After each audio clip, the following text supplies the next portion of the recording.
All right, fig lovers, this is Ross the Fig Boss. Today's video, I am sawing my fig tree. And I'm not sawing the branches, by the way. I'm sawing the roots because we have a tree here that has a few suckers actually coming up from the base, the soil level.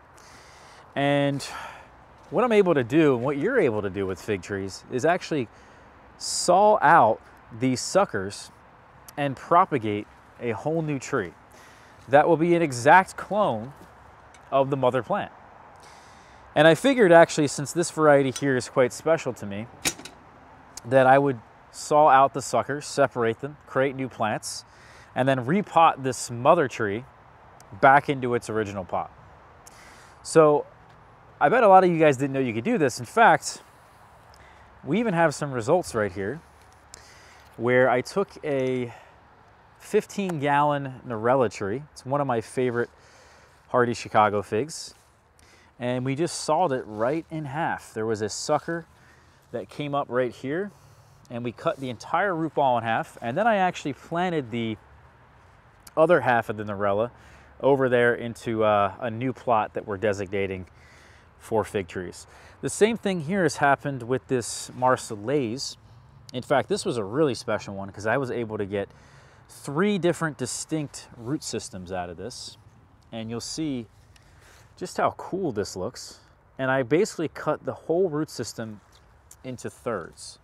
It just lined up perfectly with the suckers that had come up from the base. And of course, Marseillaise, Norella, 2 of my more favorite fig varieties. The same thing here with this one that we're looking at today called Sarda, and we're gonna do the same exact thing. So I wanna show you how this is accomplished. I think it's rather simple. We're going to take some of the wood chips out of here, off the surface. I don't want these wood chips actually to get into my mix. It's a good idea to put these in a separate container.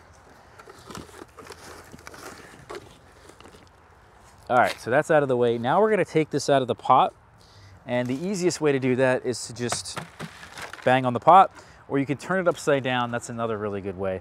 This is a really well-rooted tree, so I'm not too concerned exactly with any root damage. All right, so then we have our saw, and typically you want to designate a saw, by the way, that you're not really using anymore. It's became dull, and that way, instead of replacing the blade on it, you just use it for soil. The soil is going to dull it even further. And what I'm essentially going to do is come in here and find, now at this point, where the suckers are and where exactly I need to make my cut. So we can come in here at the base and just excavate a little bit of soil here.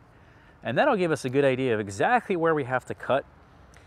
And that way we know perfectly where that cut needs to be made. And from that point, it's just as simple as sawing this in half. So give me a minute here. We'll saw this in half.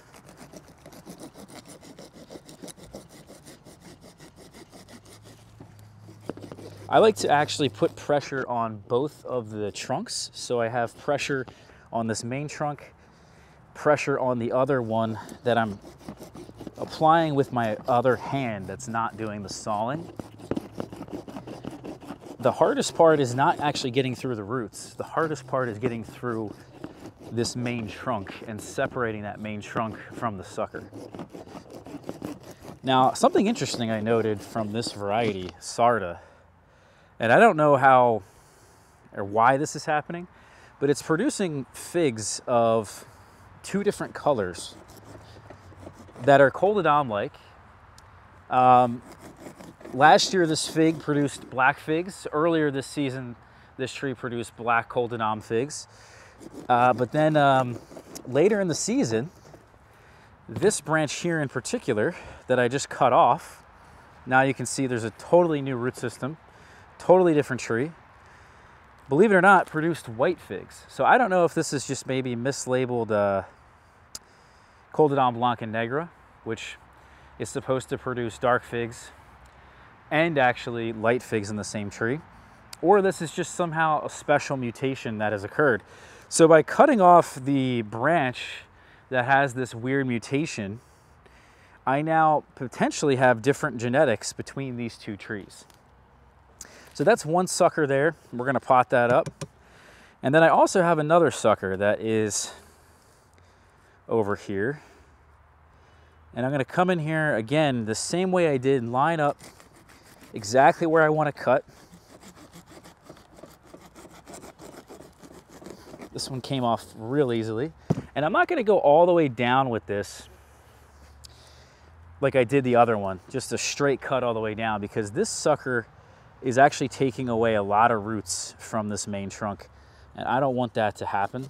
I'm going to try to preserve a larger root system for this larger trunk.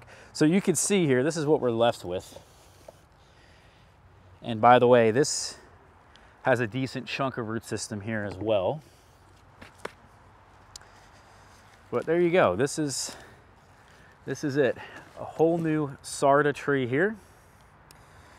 Another one here that's a little bit smaller because we cut out just a section of it. And then here's now the new main trunk, which, by the way, don't be afraid to do this because this is very similar to root pruning.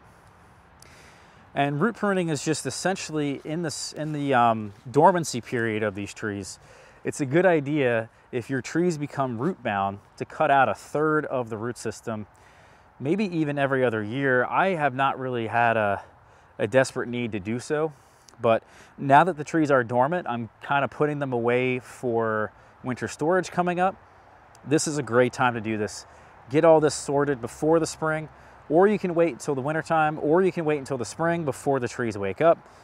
And it's actually a positive thing for the trees, especially if they have circling roots. Maybe they need a new healthy potting soil, additional room to grow. And it actually revitalizes the tree. So thanks guys here for watching this one. Please hit the subscribe button, hit the like button. Been doing this technique for years. I highly suggest you try it. We'll talk to you all soon. Thank you. Take care.